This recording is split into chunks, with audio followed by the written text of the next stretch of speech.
अरुणाचल के इस जंगल का एक सिंपल नियम है। रात को अगर रास्ते पे कोई मदद मांगे तो रुकना नहीं। पर उस रात हम रुकने ही वाले थे। नमस्ते दोस्तों।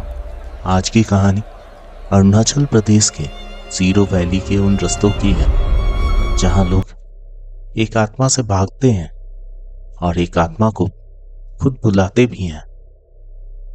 वहां एक फेस्टिवल मनाया जाता है बूढ़ी भूत प्रोटेक्शन के लिए।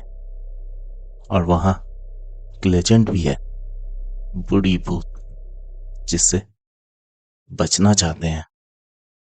बूढ़ी भूत जो बुलाई जाती है और बूढ़ी भूत जो खुद आ जाती है। नाम एकदम सेम है पर नियत अलग। एक बचाता है, एक ले जाता है। और उस रात मेरे रिकॉर्डर ने दोनों से मिलाया। हम जीरो वैली की तरफ ड्राइव कर रहे थे। रात के 11 बज चुके थे। पहाड़ों में 11 बजने का मतलब शहर के 3 बजे जैसा होता है। हमारी गाड़ी पुरानी थी, रास्ता खराब था और हर झटके पे सस्पेंशन से एक सूखी हड्डी टूटने जैसी आवाज आ रही थी। रोड रोड नॉर्मल नहीं था। सड़क गीली थी पर बारिश का नामो निशान नहीं था। हर बोर्ड के नीचे एक गहरी खाई जिसका अंत दिखाई नहीं दे रहा था। मैंने डिस्ट्रैक्शन के लिए रेडियो ऑन कर लिया था पर वहां भी स्टैटिक ही आ रहा था और सिर्फ हवा की आवाज थी। कभी कभी एक अजीब सी आवाज आती जैसे कोई माइक पर उंगली मार रहा हो। मैंने उसे भी बंद कर दिया। मेरा ड्राइवर पानी, जो शुरू में बहुत बातचीत कर रहा था, पिछले 20 मिनट से एक शब्द भी नहीं बोल रहा था। उसकी उंगलियों के जोर स्टीयरिंग व्हील पकड़े पकड़े सफेद पड़ चुके थे और बार बार वो रियर व्यू मिरर को एडजस्ट कर रहा था पर पीछे देख नहीं रहा था। गाड़ी के अंदर का टेम्परेचर अचानक से गिर चुका था। गाड़ी ठंडा हो चुका था। तभी एक मोड़ लेते ही अचानक कोहरा छट गया, बिल्कुल साफ। ऊपर चांद दिखने लगा। रोड साफ हो गया था। रानी ने एक गहरी सांस ली। स्टीयरिंग व्हील पर अपनी पकड़ ढीली कर दी थी उसने। उसने मेरे तरफ देखा और एक स्माइल सी दी। बोला, भैया, वो लास्ट वाला टर्न थोड़ा खराब था। लोग बोलते हैं वहाँ कुछ अजीब होता है। कभी कभी नेटवर्क भी नहीं आता। हम दोनों हंस पड़े।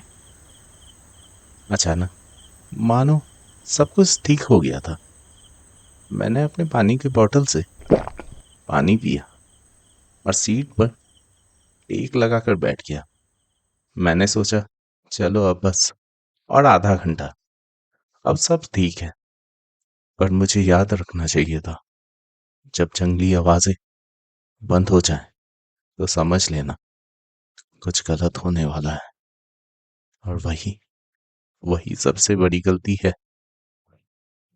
अचानक हेडलाइट की पीली रोशनी में, अंधेरे में कुछ दिखा। रोड के किनारे लेफ्ट साइड में एक झुका हुआ शरीर, सफेद मैले कपड़े। जैसे ही गाड़ी पास पहुंची उसने हाथ हिलाया लिफ्ट के लिए। ये मूवमेंट अजीब सी थी। ये बहुत मैकेनिकल लग रही थी, जैसे कोई कठपुतली अपना हाथ तो उठा रही हो। रानी ने रिफ्लेक्स में गाड़ी स्लो कर दी। हम उसके पास से गुजर रहे थे। मैंने खिड़की से बाहर देखा। कोहरा बाकी रोड से हट चुका था पर उसके चेहरे पे अभी भी कोहरा था। चेहरा नहीं दिख रहा था, ना नाक ना मुंह, बस दो आंखें जो खाली थी। उसके होंठ नहीं हिल रहे थे, पर आवाज आ रही थी, वो भी गूंजती हुई। उसकी आवाज कान में नहीं आई, सीधा दिमाग में उतर रही थी। मेरा लॉजिकल दिमाग चीख रहा था, मदद करो, पर मेरा सर्वाइवल इंस्टिंक्ट उससे भी ज्यादा चीख उठा, भाग जा। मैंने तानी का हाथ पकड़ लिया और चिल्लाया, मत रोक, गाड़ी भगा। तानी ने एक्सीलरेटर पे अपना पैर जमा दिया। हम निकल गए, पर कहानी यहाँ खत्म नहीं हुई थी।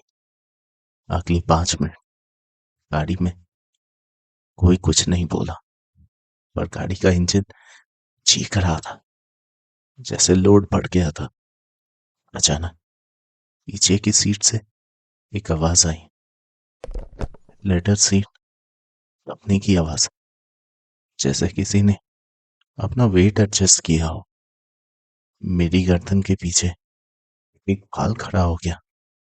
एक ठंडी सड़ी हुई फूलों की स्मेल गाड़ी में भर गई।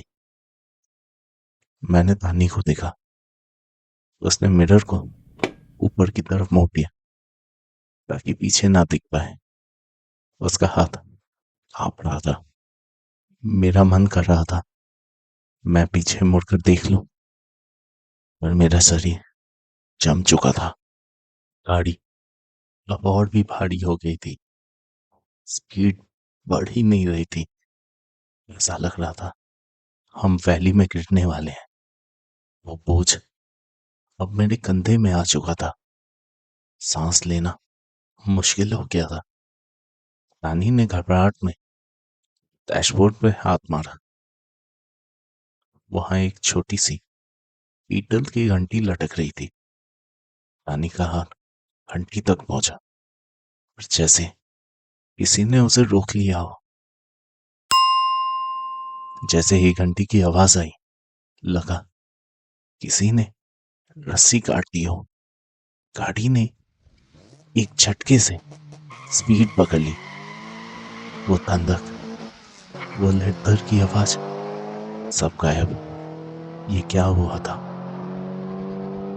पीछे की सीट अब सच में खाली थी।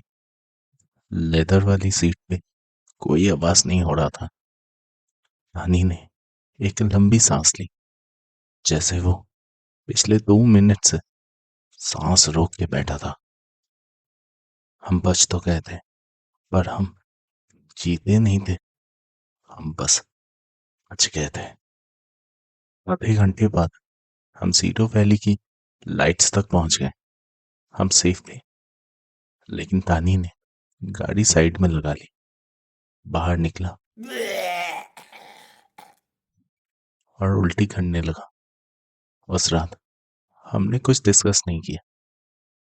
आज मैं शहर में हूँ, सेफ हूँ, पर हाईवे पे जब भी कोई दिखता है, मेरे पैर ब्रेक पे जाने से पहले कांपते लगते हैं।